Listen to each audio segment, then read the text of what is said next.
ਤੁਹਾਡੇ ਨਾਲ ਸਾਂਝਾ ਕਰਨ ਜਾ ਰਹੇ ਹਾਂ।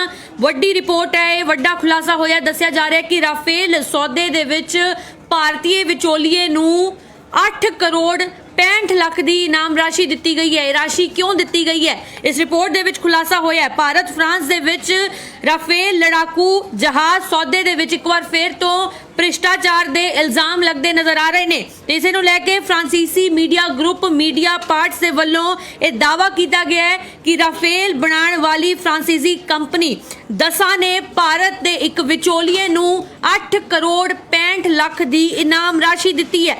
10 लाख यूरो यानी कि 8 करोड़ 65 लाख की इनाम राशि दी है विचोलीए नूं, भारत के एक विचोलीए नूं। इत्थे तक कि उन्होंने यह भी दस्सिया कि 2016 दे विच जदों भारत फ्रांस दे विच राफेल लड़ाकू जहाज नूं लैके समझौता होया सी, उस तो बाद दसा ने भारत दे एक विचोलीए नूं यह राशि दित्ती सी।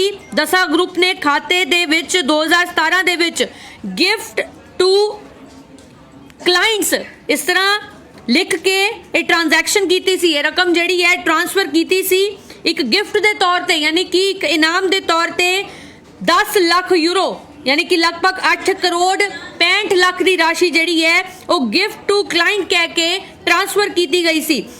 जदों खुलासा हुंदा है फ्रांस की भ्रष्टाचार निरोधक एजेंसी AAFA द्वारा दसा के खाते दे विचों जिहड़ी ये रकम ट्रांसफर हुंदी है तो ऑडिट के दौरान इस रकम का वड्डा खुलासा हुंदा है।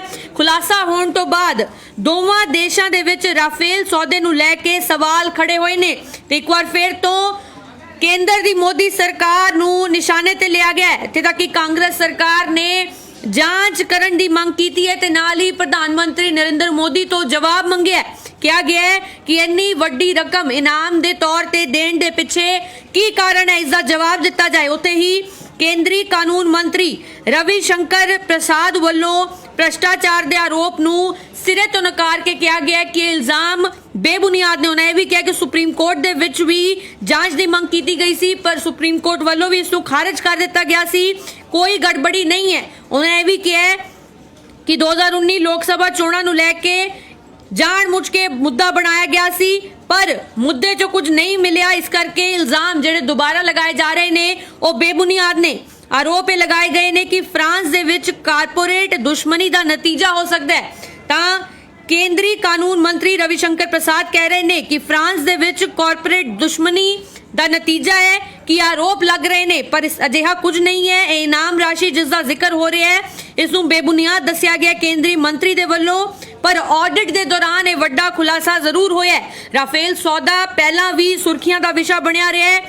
तुहाडे याद होना है राफेल सौदा वेले PMO अते फ्रांस विचाले पैरलर गलबात नूं लैके रखिया मंत्रालय ने इतराज जाहिर किया सी। इस तो बाद भी एक रिपोर्ट सामने आई सी जिस दे विच दावा किया गया सी कि राफेल सौदे वेले एक नियमां दी पूरी तरह कई नियम जिहड़े कि राफेल सौदे वेले बनाए गए सी, पर अजिहे नियम जिन्हां दी उलंघना की गई सी, पालना नहीं की गई सी उन्हां नियमां दा जिक्र भी किया गया सी ते इतराज जताया गया सी रखिया मंत्रालय वालों पैरलर गलबात दा। उदों भी राफेल सौदा सुर्खियां दा विषय बनिया रहा है। एक बार फिर तो केंद्र सरकार खासतौर देश के प्रधानमंत्री नरेंद्र मोदी नूं सवालों के घेरे विच लिया गया है। कहा गया कि जवाब देवे केंद्र सरकार देश के प्रधानमंत्री नरेंद्र मोदी की विचोलीए नूं, भारतीय विचोलीए नूं इन्नी वड्डी रकम इनाम दे विच क्यों दी गई है। तो ऑडिट के दौरान जिहड़ा ये वड्डा खुलासा होया एक वड्डी रकम दा ट्रांसफर होना विचोलीए दे अकाउंट दे विच पहला भी मुद्दा बनिया सी इन्हां जहाज़ां दी कीमत नूं लैके। साल 2007 दे विच जहाज़ां दी खरीद दी गलबात शुरू की गई सी। साल 2012 दे विच सौदे दी गलबात विच गंभीरता आई, पर साल 2016 दे विच अचानक ये डील बदल गई अते 126 दी थां ते 36 लड़ाकू जहाज़ जिहड़े ने वो खरीदण दा फैसला लिया गया सी, जिस तो बाद सौदे नाल HAL का नाम बाहर हो जाता है तो प्रति जहाज की कीमत काफ़ी ज़्यादा हो गई सी। उस तो बाद हुण एक बार फिर तो राफेल सौदे नूं लैके भारतीय विचोलीए नूं ट्रांसफर की गई रकम सवालों के घेरे दे विच आई है कि क्यों इन्नी वड्डी रकम 10 लाख यूरो यानी कि 8 करोड़ 65 ਲੱਖ ਰੁਪਏ ਭਾਰਤੀ ਵਿਚੋਲੀਏ ਨੂੰ ਕਿਉਂ ਟ੍ਰਾਂਸਫਰ ਕੀਤੇ ਗਏ ਨੇ? ਇਹ ਵੱਡੇ ਸਵਾਲ ਖੜੇ ਹੋ ਰਹੇ ਨੇ। ਫ੍ਰਾਂਸੀਸੀ ਮੀਡੀਆ ਗਰੁੱਪ ਮੀਡੀਆ ਪਾਰਟਸ ਨੇ ਦਾਅਵਾ ਕੀਤਾ ਹੈ ਕਿ ਰਾਫੇਲ ਬਣਾਉਣ ਵਾਲੀ ਫ੍ਰਾਂਸੀਸੀ ਕੰਪਨੀ ਦਸਾ ਨੇ ਭਾਰਤ ਦੇ ਵਿਚੋਲੀਏ ਨੂੰ 10 ਲੱਖ ਯੂਰੋ 8 ਕਰੋੜ 65 ਲੱਖ ਰੁਪਏ ਬਤੌਰ ਇਨਾਮ ਦਿੱਤੇ ਨੇ। ਕਿਉਂ ਦਿੱਤੇ ਨੇ? ਇਹ ਸਵਾਲ ਪੁੱਛੇ ਜਾ ਰਹੇ ਨੇ। ਤਾਂ ਕਾਂਗਰਸ ਸਰਕਾਰ ਵੱਲੋਂ ਜਾਂਚ ਦੀ ਮੰਗ ਕੀਤੀ ਗਈ ਹੈ ਤੇ ਕੇਂਦਰ ਸਰਕਾਰ ਤੋਂ ਇਸ ਦਾ ਜਵਾਬ ਮੰਗਿਆ ਗਿਆ। ਹਾਲਾਂਕਿ ਸਪਸ਼ਟੀਕਰਨ ਵੀ ਸਾਹਮਣੇ ਆ ਚੁੱਕਾ ਹੈ ਰਵੀ ਸ਼ੰਕਰ ਪ੍ਰਸਾਦ ਦਾ। ਉਹਨਾਂ ਕਿਹਾ ਕਿ ਇਹ ਭ੍ਰਿਸ਼ਟਾਚਾਰ ਦੇ ਜਿਹੜੇ ਇਲਜ਼ਾਮ ਨੇ ਇਹ ਬੇਬੁਨਿਆਦ ਨੇ, ਸਿਰੇ ਤੋਂ ਇਹਨਾਂ ਇਲਜ਼ਾਮਾਂ ਨੂੰ ਨਕਾਰਿਆ ਗਿਆ ਹੈ। ਪਰ ਫਿਰ ਵੀ ਜਿਹੜੀ ਇਹ ਰਿਪੋਰਟ ਸਾਹਮਣੇ ਆਈ ਹੈ, ਜਿਹੜਾ ਇਹ ਆਡਿਟ ਹੋਇਆ ਹੈ, ਇਸ ਨੂੰ ਲੈ ਕੇ ਹੁਣ ਵੱਡੇ ਸਵਾਲ ਖੜੇ ਹੋ ਰਹੇ ਨੇ। ਤਾਂ ਕੀ ਇਹ ਜੋ ਭ੍ਰਿਸ਼ਟਾਚਾਰ ਦੇ ਇਲਜ਼ਾਮ ਲੱਗ ਰਹੇ ਨੇ ਸਹੀ ਨੇ ਜਾਂ ਗਲਤ ਨੇ? ਜਿਹੜਾ ਸਪਸ਼ਟੀਕਰਨ ਸਾਹਮਣੇ ਆਇਆ ਹੈ ਇਹ ਸਪਸ਼ਟੀਕਰਨ ਸਹੀ ਹੈ ਕਿ ਸੱਚਮੁੱਚ ਵਿੱਚ ਫਰਾਂਸ ਦੇ ਵਿੱਚ ਕਾਰਪੋਰੇਟ ਦੁਸ਼ਮਣੀ ਦਾ ਨਤੀਜਾ ਹੈ ਕਿ ਇਹ ਭ੍ਰਿਸ਼ਟਾਚਾਰ ਦੇ ਇਲਜ਼ਾਮ ਲੱਗ ਰਹੇ ਨੇ ਜਾਂ ਫਿਰ ਆਡਿਟ ਦੀ ਇਹ ਰਿਪੋਰਟ ਸਹੀ ਕਹਿ ਰਹੀ ਹੈ? ਹੁਣ ਇਹ ਵੱਡੇ ਸਵਾਲ ਨੇ। ਦੇਖਣਾ ਹੋਏਗਾ ਕਿ ਕੇਂਦਰ ਸਰਕਾਰ ਇਸ ਤੇ ਹੋਰ ਕੀ ਜਵਾਬ ਦਿੰਦੀ ਹੈ, ਕੀ ਸਪਸ਼ਟੀਕਰਨ ਹੋਰ ਸਾਹਮਣੇ ਆਉਂਦਾ ਹੈ, ਕਿਉਂਕਿ ਦੇਸ਼ ਦੇ ਪ੍ਰਧਾਨ ਮੰਤਰੀ ਨਰਿੰਦਰ ਮੋਦੀ ਤੋਂ ਜਵਾਬ ਮੰਗਿਆ ਗਿਆ ਹੈ